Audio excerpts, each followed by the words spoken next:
السلام عليكم ورحمة الله وبركاته. نحمد الله العظيم ونصلي على رسوله الكريم. أما بعد. அன்பான ஜமாத்தார்களே, பெரியோர்களே, அல்லாஹ்வின் கிருபையால் ஃபஜ்ருடைய தொழுகையை இமாம் ஜமாஅத்தோடு தொழுதுவிட்டு குர்ஆனின் விளக்கங்களை தெரிந்து கொள்வதற்காக நாம் எல்லாம் வீற்றிருக்கிறோம். ரப்பு சுப்ஹானஹு வ தஆலா நம்முடைய எல்லா அமல்களையும் குறையில்லாமல் நிறைவாக கபூல் செய்வானாக. ஆமீன். உடல் ஆஃபியத்தோடு, ஆரோக்கியத்தோடு, மனராகத்தோடு, மகிழ்ச்சியோடு உலகத்தில் வாழ்வதற்கு அல்லாஹ் அருள் செய்வானாக. கைரு பரக்கத்து நிறைந்த நாளாக, கெட்ட முடிவுகளை விட்டும், முசீபத்துகளை விட்டும், திடீர் மரணங்கள், திடீர் ஆபத்துகள், மனித ஜின்கள் ஷைத்தான்களுடைய தீங்குகளை விட்டும், நோய் நொடிகளை விட்டும் பாதுகாப்பு பெற்ற நாளாக அல்லாஹ் இந்த நாளை நமக்கு அமைத்து தருவானாக. சங்கையானவர்களே, கடந்த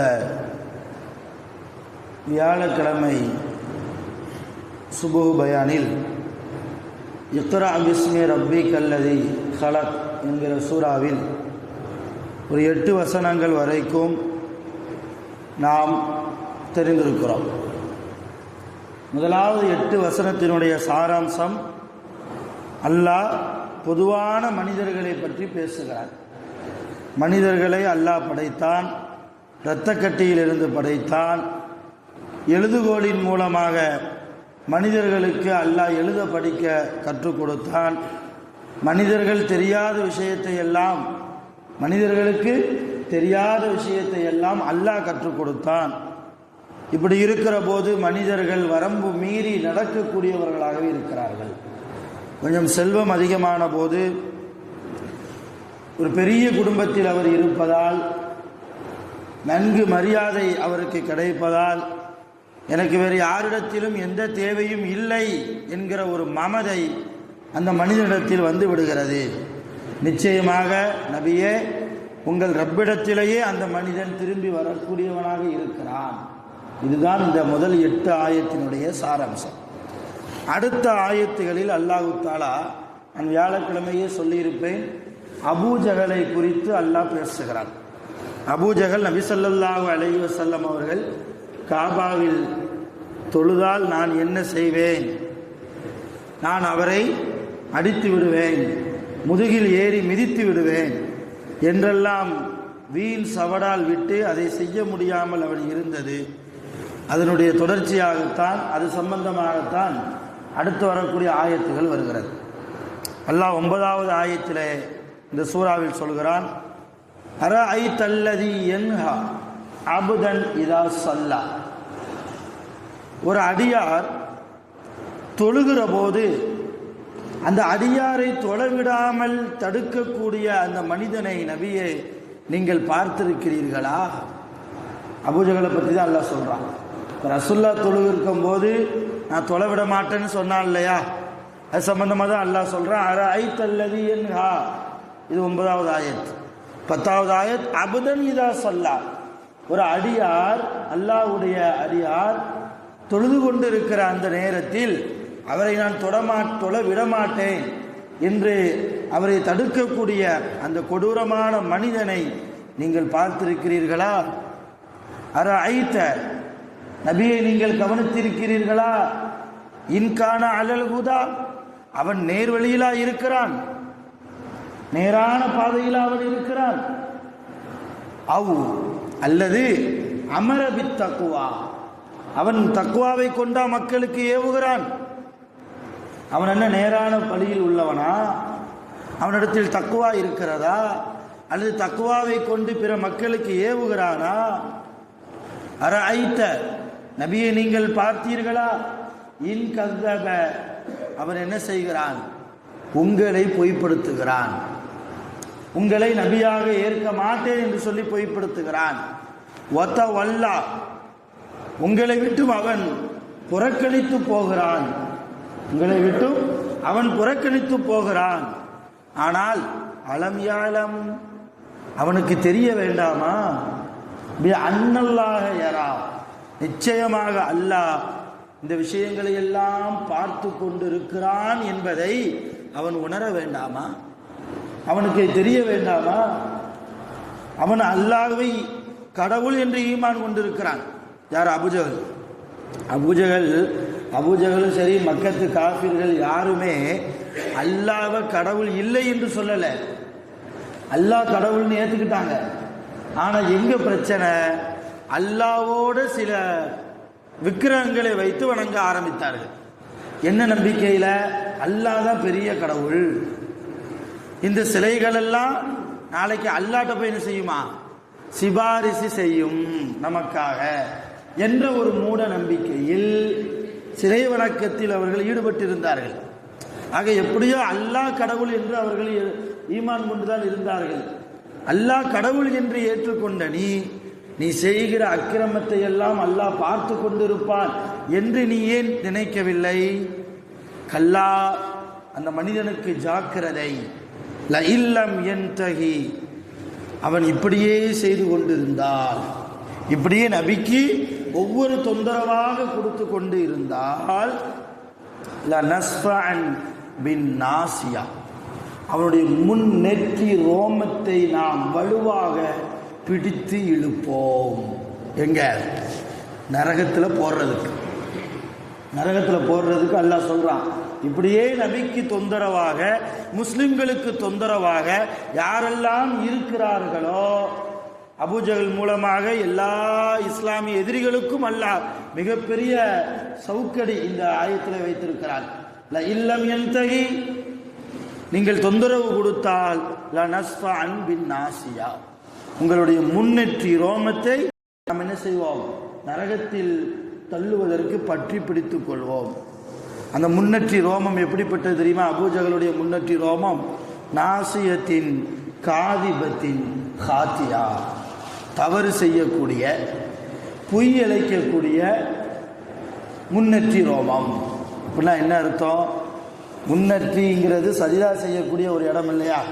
இந்த சஜிதா செய்யறங்கிற விஷயம் யாருக்கு தான் சஜிதா செய்யணும்? அல்லாஹ்வுக்கு தானே. ஆனா அபூஜஹல் அல்லாஹ்வுக்கும் சஜிதா செஞ்சான், அதோட சிலைகளுக்கும் சஜிதா செஞ்சான். அல்லாஹ் அல்லாத படைப்புகளுக்கு என்ன செஞ்சான்? அவருடைய நெற்றியை வைத்து சிரம் தாழ்த்தி சஜிதா செஞ்சு வாழ்ந்தார். அதைத்தான் அல்லாஹ் சொல்கிறான், உன்னுடைய முன்னெற்றி என்பது அது பொய்யான முன்னெற்றி, தவறிழைக்கக்கூடிய முன்னெற்றி. கியாமத்தில் மிக கடுமையாக அவன் கஷ்டப்படுவான், நரகத்தில் அவன் மிக கடுமையாக கஷ்டப்படுவான். நரகத்திலே அவனை கொண்டு போய் நாம் தள்ளிவிட்டதற்கு பின்னால் ஃபல் யதுஉ நாதியா, அல்லாஹ் 17வது ஜுஸிலே சொல்கிறான், 17வது ஆயத்திலே ஃபல் யதுஉ நாதியா, அவன் வேண்டுமானால் அவனுக்கு உதவி செய்வதற்கு அவனுடைய படைபட்டாளங்களை எல்லாம் அழைக்கட்டும். நரகத்தில் இருந்து கொண்டு எனக்கு உதவி செய்யுங்க. அபூஜஹலுக்கு உதவியா இருந்தவன் அபூ லஹப், உமையா, உத்துபா, ஷைபா போன்ற 24 நாட்டாமைகள். இந்த 24 நாட்டாமைகளும் நரகத்தில் இருந்துட்டு எனக்கு உதவி செய்ய வாங்கன்னு முடிஞ்சா நீ அழைச்சிக்க. நான் நரகத்தில் போட்டதுக்கு பின்னால உனக்கு உதவி செய்யக்கூடியவன் யார்? நீ உன்னுடைய கூட்டாளிகளை அழைத்தால் நான் யாரை அழைப்பேன் தெரியுமா? அல்லாஹ் சொல்கிறான் 18வது ஆயத்திலே, சனதுஉ ஸபானியா, நரகத்தின் காவலாளிகளை நாம் அழைப்போம். ஜபானியா அப்படின்னா நரகத்தின் காவலாளிகளுக்கு பெயர். ஒவ்வொரு காவலாளி, எல்லா காவலாளியுமே மலக்குகள் தான். ஒவ்வொரு காவலாளிகளுக்கும் ஒவ்வொரு தனிப்பட்ட பெயர்கள் இருக்கிறது. அதிலும் குறிப்பாக நரகத்திற்கென்று பிரத்யேகமாக எல்லா காவலாளிகளுக்குமான தலைவர் ஒரு மலக். அவருடைய பெயர் என்ன தெரியுமா? யாருக்காவது தெரியுமா? நரகத்தின் காவலாளி மலக்கின் பெயர் மாலிக். அவர் பேர் மாலிக். இப்படி எல்லா காவலாளிகளையும், நரகத்தின் காவலாளிகளையும் நாம் என்ன செய்வோம்? அழைப்போம். மிக கடுமையாக ரசூலுல்லாவுக்கும் முஸ்லிம்களுக்கும் யாரெல்லாம் தொந்தரவு கொடுக்கிறார்களோ அப்படி தொந்தரவு கொடுத்தவர்களுக்கு மிக கடுமையாக நரகத்தில் வேதனை செய்வதற்கு நாம் அந்த காவலாளிகளை அழைப்போம். கல்லா, நபியே நீங்கள் ஜாக்கிரதையாக இருங்கள். லா துத்திஹு, எந்த மனிதனுக்கும் நீங்கள் கட்டுப்பட வேண்டாம், எந்த அபூஜகளுக்கும் நீங்கள் வழிபட வேண்டாம். வஸ்ஜூது, நீங்க என்ன செய்யுங்க? சஜிதா செய்யுங்க, அல்லாஹ்வுக்கு மட்டும் சிரம் தாழ்த்துங்கள், அல்லாஹ்வை மட்டும் வணங்குங்கள். வக்தரிப், அல்லாஹ்வுடைய நெருக்கத்தை பெறுவதற்கு நீங்க என்ன செய்யுங்க, அல்லாஹ்வை மட்டும் நீங்கள் வணங்கிக் கொள்ளுங்கள் என்று அல்லாஹ் இந்த இக்ரா பிஸ்மி ரப்பிக்கல்லதி ஹலக் என்கிற சூறாவை முடிக்கிறார். ஆக அருமையான பெருமக்களே, இந்த சூறாவின் மூலமாக நமக்கு கிடைக்கக்கூடிய படிப்பினை 2. ஒன்று, அல்லாஹ்வுடைய குதுரத்.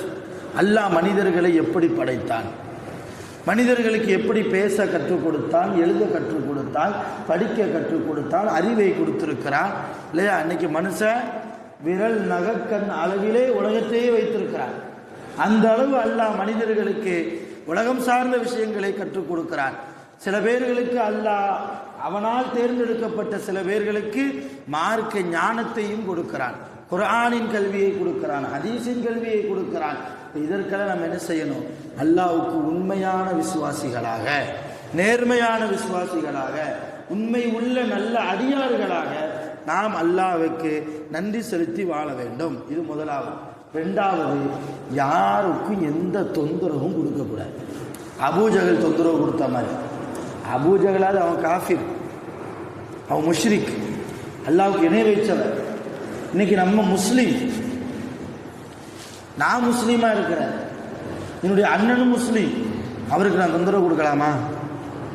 எந்த விதத்திலும் யாரும் யாருக்கும் தொந்தரவு கொடுக்கவும் கூடாது, அநீதி இழைக்கவும் கூடாது. நீங்க யாரின் மூலமாவது அநீதி இழைக்கப்பட்டால் அல்லாஹ்விடத்தில் ஒப்படையுங்கள். நீங்கள் கொடுக்கிற தண்டனையை விட உங்களுடைய மனதை யார் காயப்படுத்தினார்களோ, உங்களுடைய மனதை யார் காயப்படுத்தினார்களோ, அல்லது உங்களுடைய செல்வங்களை யார் அபகரித்திருக்கிறார்களோ அவர்களுக்கு நீங்கள் கொடுக்கிற தண்டனையை விட ரப்புல் ஆலமீன் அவன் கொடுக்கிற தண்டனை மிகப்பெரியது, மிகப்பெரியது. அவன் பார்த்துக் கொள்வான். ரப்பிடத்தில் ஒப்படைப்போம். உங்களுக்கு ஒன்று தெரியுமா, காபத்துல்லால ரசூல்லா தொழுதுகிட்டு இருக்கும்போது இப்படித்தான் அபூஜஹல் ஒரு உத்தரவு போட்டான். என்ன உத்தரவுனா, காபத்துல்லால முஹம்மது தொழுது கொண்டிருக்கிறார், அவர் சஜிதால இருக்கும்போது ஒட்டகத்தின் கழிவுகளை கொண்டு வந்து யார் அவர் முதுகுல போடுறது? ஒரு மஷோரா அவங்களுக்குள்ள. அதில் ஒரு வீணா போனவன் எழுந்திரிச்சான், நான் கொண்டு வந்து போடுறேன்னா. ரசூல்லா அதே மாதிரி தொழுதுட்டு இருந்தாங்க. சஜிதால இருக்கும்போது ஒட்டக கழிவுகள், அது சாதாரண கழிவு இல்லை, குழந்தை குட்டி ஒட்டகம் போட்ட ஒரு ஒட்டக கழிவு. அப்போ தான் குட்டி போட்டிருக்குது ஒரு ஒட்டகம். அதனுடைய கழிவு எவ்வளவோ அசுத்தமாக, எவ்வளோ நாற்றம் எடுத்ததாக, எவ்வளவு கனமானதாக, வெயிட்டாக இருக்கும். அதை கொண்டு வந்து போட்டான். ரசூலுல்லாவால் எந்திக்கவே முடியலை, சஜிதாலிருந்து எந்திக்க முடியல. அவ்வளவு வெயிட்டான கழிவுகள், நாற்றம் எடுக்கிறது. காபத்துல்லா அல்லாவுடைய வீடு என்று கூட பார்க்காமல் அந்த நஜீஸை கொண்டு வந்து உள்ள வந்து போட்டான். ஃபாத்திமா அம்மா கேள்விப்பட்டு ஓடி வந்தாங்க. அப்போ ஃபாத்திமா அம்மா சின்ன பிள்ளை, ஓடி வந்து தன்னுடைய பிஞ்சு கைகளால் அந்த கழிவுகளை எல்லாம் தள்ளி விட்டு அத்தாவை வெளியே கூட்டு வந்து எல்லாத்தையும் திட்டினாங்க. எல்லா காஃபிர்களும் முஷ்ரிக்கீன்களும் வேடிக்கை பார்த்து சிரிச்சுக்கிட்டு இருக்கும்போது, அட நாசமா போறவங்களா, இப்படியும் சொன்னாங்க. அட நாசமா போறவங்களா, உங்களுடைய ஹிதாயத்திற்குத்தானே என் அத்தா பாடுபடுகிறார்கள், நீங்கள் எல்லாம் சொர்க்கம் போகணும் என்பதற்காகத்தானே என் அத்தா தொழுது துவா செய்கிறாங்க, அவங்களுக்கு ஏன் இவ்வளவு இடைஞ்சல் கொடுக்குறீங்கன்னு கடுமையாக திட்டாங்க. ஃபாத்திமா அம்மா கடுமையான சாபம் போட்டாங்க, சாபம் இட்டாங்க. அப்போ ரசூல் என்ன சொன்னாங்க தெரியுமா, என் அருமை மகளே, யாரையும் திட்டாது, யாரையும் ஏசாது, யாருக்கும் சாபம் விடாது. எனக்கு தொந்தரவு கொடுத்தவர்களை நான் அல்லாஹ்விடத்தில் ஒப்படைத்து விட்டேன். இந்த அபூஜகளை நான் அல்லாஹ்விடத்தில் ஒப்படைத்து விட்டேன், அவன் பார்த்துக்கிடுவான். நீ ஏமா திட்டுற, வா வீட்டுக்கு போன் போட்டு போயிட்டாங்க. என்ன நடந்தது தெரியுமா, அல்லாஹ்விடத்தில் ஒப்படைத்ததால் போர்க்களத்திலே அபூஜகல் கொல்லப்பட்டான். பத்ரில் யார் மூலமா கொல்லப்பட்டாங்க தெரியுமா? இந்த உட்கார்ந்துருக்காங்க சின்ன பையன், இந்த சிறுவர்கள் மூலமாக 2 பேர். ஒரு பையன் பேர் முஆத், இன்னொரு பையன் பேர் முஅப்பித். 2 பேரும் அண்ணன் தம்பி. 2 சிறுவர்கள் மூலமாக நான் தான் பெரிய வீரன் என்று நினைத்து கொண்டிருந்த அபூஜகளை அல்லாஹ் கொன்றான். மிக மோசமான நிலைமையில் இரத்த வெள்ளத்தில் போர்க்களத்தில் துடித்து துடித்து இறந்தான். இதுதான் அல்லாஹ்வுடைய தண்டனை, இதுதான் அல்லாஹ்வுடைய தண்டனை. ஆகையினால யார் நம்ம மனசை காயப்படுத்தினாலும் யாருக்கு எந்த தொந்தரவும் கொடுக்காமல் அல்லாஹ் நமக்கு தருவான். அல்லாஹ் அவர்களுக்கு போதுமானவன், நமக்கும் அல்லாஹ் போதுமானவன் என்கிற ஈமானோடு நமக்கு வரக்கூடிய எல்லா முசீபத்துகளையும் நாம் தாண்டி போக வேண்டும் என்பதை தான் இந்த சூறாவின் மூலமாக நாம் இரண்டாவது படிப்பனையாக எடுத்துக்கொள்கிறோம். வல்ல ரஹ்மான் அதன்படி நம்முடைய வாழ்க்கையை அமைத்துக் கொள்வதற்கு அருள் புரிவானாக. உடல் ஆரோக்கியத்தோடு ஆஃபியத்தோடு நோய் நொடிகள் இல்லாமல் சலாமத்தோடு உலகத்தில் வாழ்வதற்கு அல்லாஹ் அருள் செய்வானாக. ரஜபு மாதத்திலும் ஷஅபான் மாதத்திலும் அதிகமாக ரப்புல் ஆலமீன் நமக்கு பரக்கத் செய்வானாக. வரக்கூடிய ரமலானை முழுமையாக உடல் ஆரோக்கியத்தோடு நோன்பு நோக்கக்கூடிய பாக்கியத்தை ரப்புல் ஆலமீன் நம் அனைவர்களுக்கும் நிரப்பமாக தந்து அருள் புரிவானாக. வாஹிரு தஅவானா அல்ஹம்துலில்லாஹி ரப்பில் ஆலமீன். சுப்ஹானல்லாஹி வ பிஹம்திஹி சுப்ஹானக்கல்லாஹும்ம வ பிஹம்திஹி லா இலாஹா இல்லா அன்த அஸ்தக்ஃபிருக வ அத்தூபு இலைக். ஆமீன். சுப்ஹானல்லாஹி والسلام على المرسلين والحمد لله رب العالمين. صلى الله على محمد صلى الله عليه وسلم. صلى الله على محمد صلى الله عليه وسلم.